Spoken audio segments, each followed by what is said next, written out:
Hello everyone, welcome to Apex Institute. Do subscribe our channel for more exam related content. তো WBSSC 2025-এ আমরা জানি আমাদের OMR based এক্সামিনেশনটা সম্পূর্ণ হয়েছে। আউট অফ 60 আপনারা অনেকেই আপনাদের স্কোর জানিয়েছেন। তো আমি এই বিষয়ে কাট অফও পাবলিশ করে রেখেছি, আপনারা দেখতে পারেন চাইলে। আর এরপরে নেক্সট স্টেজ আমাদের কি? আমাদের কাট অফ তো আমরা 60-তে তো অনেকেই গুড মার্কস আপনারা স্কোর করছেন। আর আমি বলে রাখি 60-র মধ্যে যারা 45 বা তার ওপরে স্কোর করছে যে কোনো সাবজেক্টে, তারা কিন্তু যথেষ্ট সেফ আছে। এর থেকে বেশি আমার মনে হয় না। হ্যাঁ, অনেকেই বলছে 60 আউট অফ 60 স্কোর করে দিয়েছে, 55 যাবে। কিন্তু আপনারা জানেন যারা এক্সামটা দিয়েছেন যে একটা এক্সাম হলে নিজস্ব প্রেশার আছে, এক্সাম হলে নিজস্ব একটা সাইকোলজিক্যাল ইম্প্যাক্ট তো আছে, সারাউন্ডিংয়ের আছে। একটা মানুষ, একটা স্টুডেন্ট অনেক দূর থেকে ট্রাভেল করে আসছে, তারপর এক্সামটা দিচ্ছে। সেই প্রেশারগুলো মাথায় নিয়ে আমার মনে হয় না 60 কাট অফ যাবে। এটা একটা অ্যাবনর্মাল নাম্বার ট্রেন্ড করছে আমাদের ইন্টারনেটে। তো আমার মনে হয় যারা 45 প্লাস যারা স্কোর করছেন তারা যথেষ্ট সেফ আছেন। তারা আর আমার মনে হয় না কোনো টেনশন করার দরকার আছে। কাট অফ আসতে দিন, একটু ওয়েট করুন, একটু পেশেন্স রাখুন, তো সব ঠিক হয়ে যাবে। এবার আমি যেই জন্যে এই ভিডিওটা বানিয়েছি, ধরুন 60-তে অনেকেই আপনারা আছেন যারা 45 থেকে 50 স্কোর করছেন। এরপর কি? 50 তো আপনি পেলেন, 50 প্লাস তো আপনার স্কোর ওএমআর বেসডে হয়ে গেল। এরপরে আপনার ইন্টারভিউ কলের জন্যে কি 50টাই ধরা হচ্ছে? শুধু কি 50টাই মানে 60তে বেস্ট করে ধরা হচ্ছে? না, 60 শুধু বেস্ট করে কিন্তু আপনাদের ইন্টারভিউ কল আসবে না। এর সাথে আপনাদের যোগ হবে অ্যাকাডেমিক্সের 10 নম্বর। অ্যাকাডেমিক্সের 10 নম্বর মানে কি বোঝাচ্ছে? ধরুন আপনি গ্র্যাজুয়েশন করেছেন, আপনার স্কোর আছে 60% অ্যান্ড অ্যাবভ, তাহলে আপনি পাচ্ছেন 10 মার্কস। আর যদি আপনার স্কোর বিলো 60% বা 50%-এর ওপরে আছে, তাহলে আপনি পাচ্ছেন 8 মার্কস। আর বিলো 50% থাকলে আপনি পাচ্ছেন 6 মার্কস। এবার যদি কেউ এরমও ক্যান্ডিডেটস আছে যারা বোথ বিএও করে রেখেছে আবার পোস্ট গ্র্যাজুয়েটও করে রেখেছে, পোস্ট গ্র্যাজুয়েশনও হয়ে গেছে।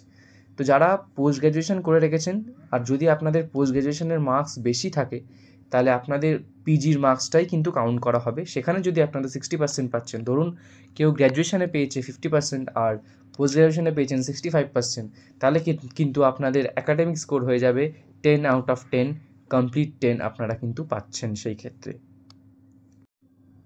এরপরে যদি আমরা ইন্টারভিউ কলের ব্যাপারে আলোচনা করি, তাহলে এই ইন্টারভিউর জন্যে কিন্তু 60 মার্কসের যে মার্কসটা আপনারা কাট অফে আসবে সেটা তো অবশ্যই গুরুত্বপূর্ণ, কিন্তু এই 60-তে কিন্তু আপনাদের কাট অফ শুধুমাত্র আসবে না। ধরুন 60-তে আপনি 54 পেলেন, এর সাথে কিন্তু আপনার অ্যাকাডেমিক স্কোর যেটা আমি বললাম ওটা কিন্তু যোগ হবে। আর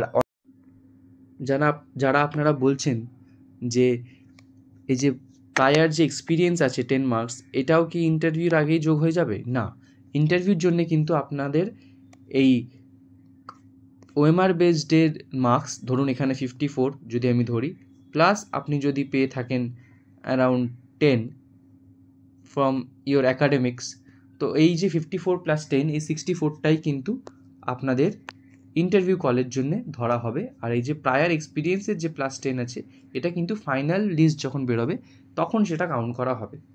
তো এই জন্যে এখন এই প্লাস 10 প্রায়ার এক্সপিরিয়েন্স নিয়ে কনফিউজ হয়ে লাভ নেই।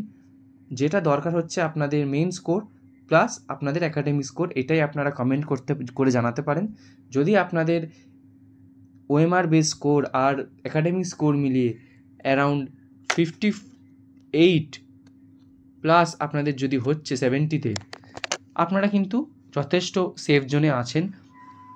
অনেকে কাস্ট যদি এটা জেনারেলে হয়ে থাকে তাহলে একটু হয়তো কম হচ্ছে, কিন্তু কাট অফের বিষয় কিন্তু কেউই ওরমভাবে 100% শিওরলি প্রেডিক্ট করতে পারে না।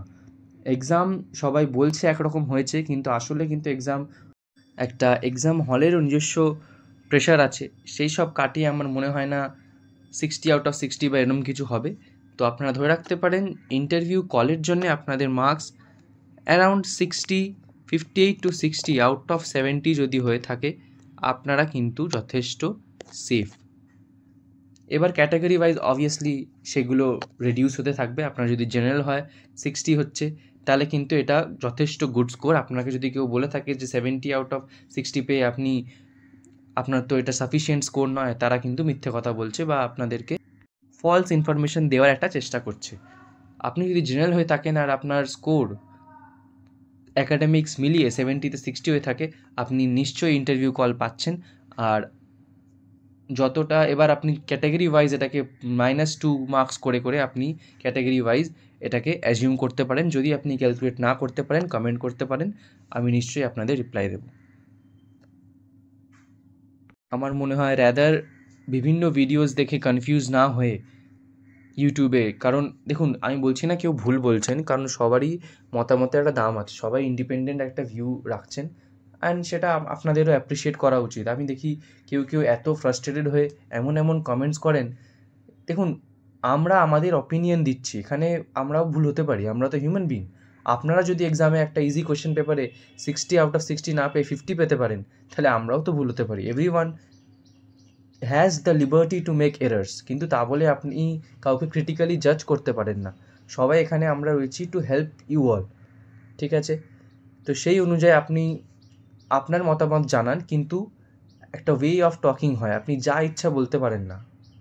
আপনার যদি কোনো ভিডিও ভালো না লাগে, আপনার সেই ফ্রিডমটা আছে যে ওই ভিডিওতে আপনি ভিউ করবেন না, আপনি এড়িয়ে যান, আপনি ইগনোর করে যান, কিন্তু আপনি অযথা উল্টো পাল্টা লিখে ব্যাপারটাকে, তো এরম করার আমার মনে হয় না কোনো মানে আছে।